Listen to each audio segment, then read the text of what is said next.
Pâques, nous avons célébré à la suite des premiers disciples la résurrection. Nous étions, et nous sommes toujours, dans l'émerveillement face à ce miracle qui dépasse tous les miracles et qui ne pourra jamais être égalé parce que Dieu seul a en lui-même la vie et que personne ne peut la contrefaire ni la voler.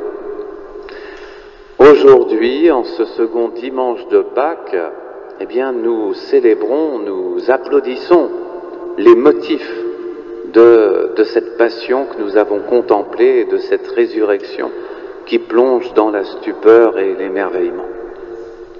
Les motifs de la passion du Seigneur.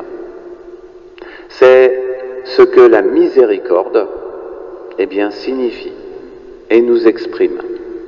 On le sait, depuis Jean-Paul II, ce second dimanche eh bien, est consacré officiellement, liturgiquement, dans toute l'Église, à la célébration de la miséricorde divine. C'est quelque chose de merveilleux, ça nous donne de méditer sur les motifs de la passion du Seigneur et de tous les bénéfices et en retour de cette réponse qu'il demande à notre cœur. Si je fais le tour très rapidement de l'histoire de la spiritualité, on a dans l'Antiquité et jusqu'au le Moyen-Âge, bon, l'Antiquité c'est le kérygme, c'est la foi, vous voyez, c'est ce qu'on voit dans les évangiles. Il y a ensuite, eh bien, au Moyen-Âge, une prière affective qui se développe. Les gens, les croyants, deviennent affectifs envers le Seigneur. Puis avec la Renaissance et donc l'ère moderne, vient malheureusement le dessèchement du rationalisme. Et c'est aussi pourquoi, à ce moment-là, on est à Paray-le-Monial au XVIIe siècle, eh bien Jésus décide d'apparaître à Sainte Marguerite-Marie Alacoque pour lui montrer son Sacré-Cœur, pour faire comprendre au monde entier, elle sera sa messagère, eh bien que Dieu est amour. Saint Jean l'avait déjà dit, mais les hommes ont toujours besoin qu'on leur répète. Et il montre, c'est sous un aspect particulier que Marguerite-Marie voit ce Sacré-Cœur. Il sort, donc un cœur d'abord, au-dessus et de l'intérieur du cœur, sort des flammes ardentes, c'est une fournaise ce cœur, un amour que rien ne peut éteindre. Et puis tout autour du cœur, et qui le blesse profondément, une couronne d'épines, qui rappelle bien évidemment la passion. Voilà le grand message, et notamment, il dit à Marguerite-Marie Alacoque le motif de cette spiritualité qu'il communique alors à l'Église, c'est face à la perdition des âmes, eh bien ceux qui contempleront, invoqueront mon Sacré-Cœur seront sauvés. Qu'est-ce qui sauve donc? Eh bien c'est pas d'être écrasé par son péché, mais c'est de recourir au pardon divin avec confiance, ce que le cœur évidemment de Jésus nous invite à faire. Devant un juge terrible, grimaçant, ultra puissant, on demander pardon, c'est pas facile. Mais demander pardon à quelqu'un d'aussi aimant que Dieu, tel qu'il se présente dans cette spiritualité, eh bien ça devient beaucoup plus facile. C'est ce que Dieu veut. C'est ce qu'il dit à ses disciples au moment où il se présente à eux. Donc il se présente sous la même apparence qu'avec Marguerite-Marie Alacoque et avec Sœur Faustine, sous la forme du ressuscité. Et il montre son cœur. Je vous envoie pour le pardon des péchés, en mon nom. Dieu peut pardonner, Dieu a décidé de pardonner tous les péchés. C'est ce que nous célébrons aujourd'hui, c'est ce que la passion du Christ nous a mérité. Alors, le temps a passé depuis Marguerite-Marie Alacoque et au siècle dernier, en Pologne, bien voilà qu'il apparaît à nouveau, il est obligé à nouveau d'apparaître parce que le rationalisme continue de creuser la fosse, eh bien, sous une forme un peu renouvelée de celle du Sacré-Cœur. L'attitude, on connaît tous ce tableau de la miséricorde. C'est une vision que Sœur Faustine a eue.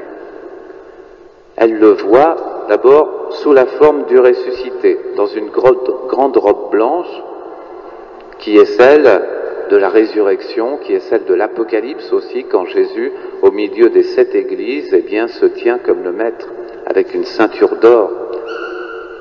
Et sa beauté, c'est ce qui frappe dans ce tableau, il est d'une beauté quasi magique. Et c'est pour nous dire que en Dieu, la beauté est vraiment un attribut divin, que nous aspirons tous, eh bien, à cette beauté dans notre vie comme achèvement, parachèvement de notre existence. La beauté est notre lumière. On voit souvent dans les films, par contraste, ils nous montrent des souterrains, des lieux, des banlieues ravagées, des ciels gris, noirs, tout est obscur, et puis de temps en temps, un personnage a un flashback, un océan tout bleu, reluisant d'azur, et ça s'éteint aussitôt, et pour nous montrer l'oppression dans laquelle le personnage se trouve. Eh bien, nous sommes pareils à cause de notre péché, nous vivons dans l'obscur, dans le ravage. L'humanité gît vraiment dans cette obscurité-là, dans cette pauvreté existentielle. Et vraiment, la beauté de Jésus est comme une lumière au milieu de cette nuit. Et c'est ce qu'il est d'abord donné de contempler dans le tableau de la miséricorde. Dans le tableau de la miséricorde, tout le fond, c'est la cellule de Sainte Marguerite Marie, de Sœur Faustine, où il est apparu, sa petite cellule.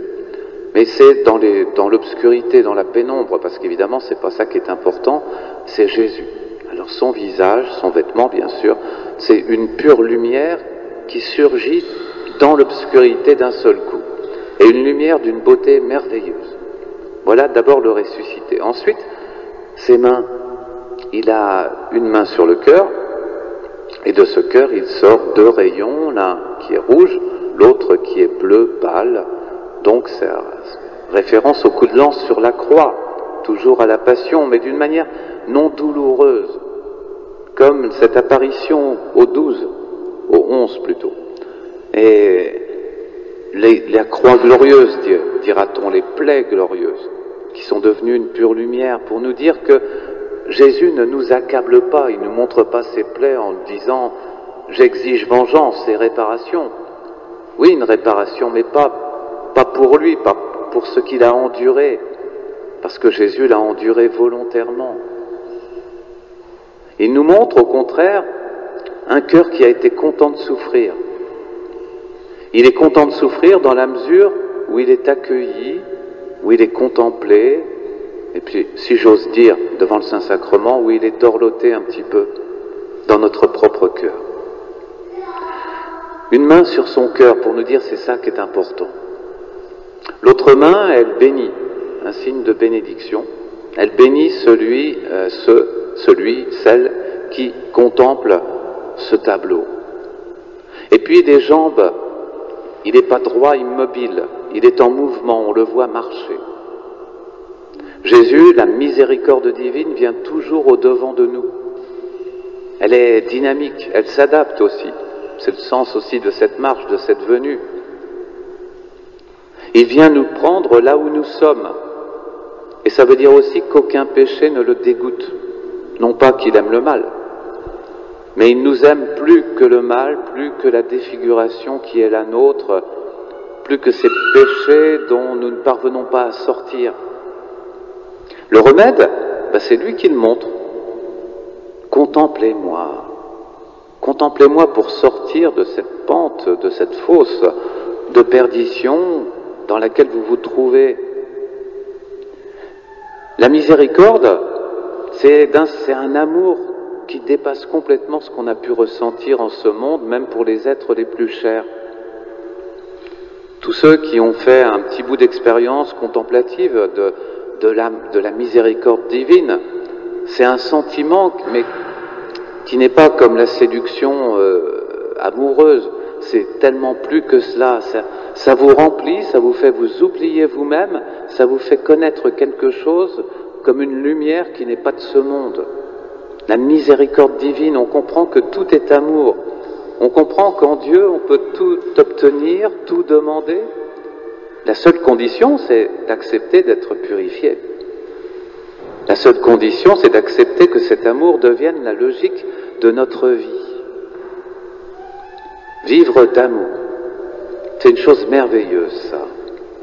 Dans la première lecture, on voit les apôtres qui partagent tout, là, mettent tout en commun matériellement. Je me suis toujours interrogé pourquoi est-ce que les premiers chrétiens avaient fait ça alors que Jésus ne leur avait pas commandé de le faire. Ils vivaient un petit peu comme les 12 vivaient autour du Seigneur. Et les 12 et plus ceux qui gravissaient autour de lui. Donc ils ont peut-être effectivement essayé de retrouver cette atmosphère qui était celle des 3 ans de la vie publique, mais c'était perdu d'avance.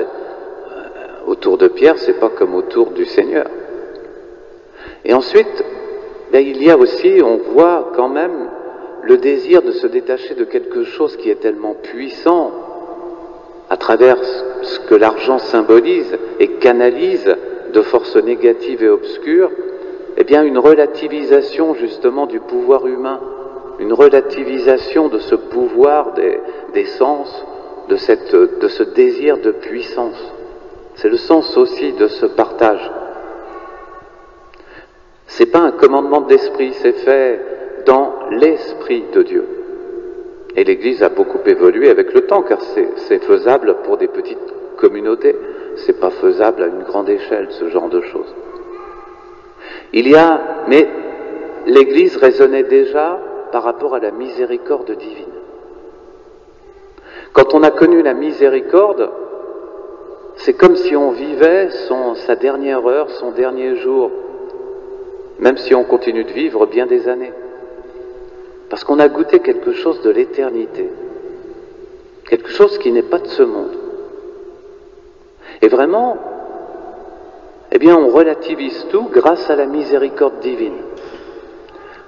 Comment venir au-devant du Seigneur? C'est bien difficile pour nous, mais on a notre pente naturelle qui nous permet de le faire facilement. Nous sommes pécheurs.